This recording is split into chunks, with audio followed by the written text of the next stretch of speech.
میرا نام مبارک اقبال ہے۔ میں 1980 سے لے کر اب تک والنٹری کام کر رہی ہوں بریڈ فورڈ میں۔ آج میں آپ سے بات کرنے والی ہوں کرپشن پہ۔ ہم مسلمان ملکوں کے متعلق یہ بہت مشہور ہے کہ یہاں پہ کرپشن بہت ہے، لیکن میرے خیال میں ایسا کچھ بھی نہیں ہے، کیونکہ دیکھا جائے تو ایسے کام یورپین اور امریکہ میں زیادہ ہوتے ہیں بنسبت مسلم کنٹریز میں۔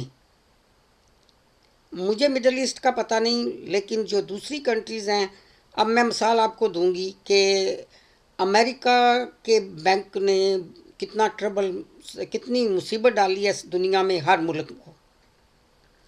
یورپ کے بینکوں کی وجہ سے ساری دنیا کو کتنی ٹربل ہوئی ہے۔ اس کے باوجود کسی نے ایک دفعہ بھی یہ نہیں کہا کہ یہ کرپشن کی وجہ سے ہوا ہے۔ افغانستان میں ایک بینک جو ہے وہ مشکل میں پھنس گیا تھا، اور سب سے پہلا لفظ جو پریزیڈنٹ کرزائی نے کہا وہ یہ تھا کہ کرپشن کی وجہ سے ہمارے بینک میں یہ خرابی پیدا ہوئی ہے، جو بالکل غلط ہے۔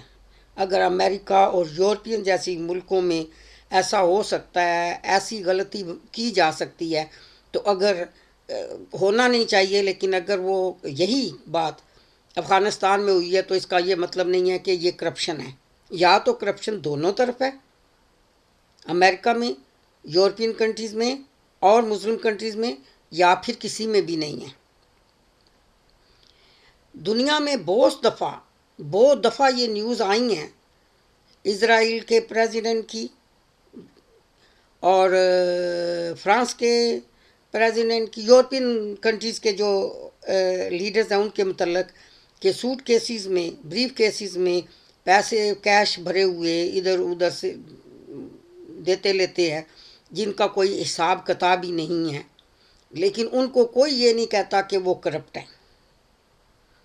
ذرا سی بھی بات ہو جائے ہمارے ملکوں میں تو وہ شور شروع کر دیتے ہیں کہ کرپشن ہو گئی۔ یہ غلط بات ہے، اس میں کوئی شک کی بات نہیں ہے، ہونا نہیں چاہیے، لیکن میرے کہنے کا مطلب ہے کہ غلط یہ کام دونوں طرف سے ہو رہا ہے، لیکن بدنام صرف مسلم کنٹریز ہیں۔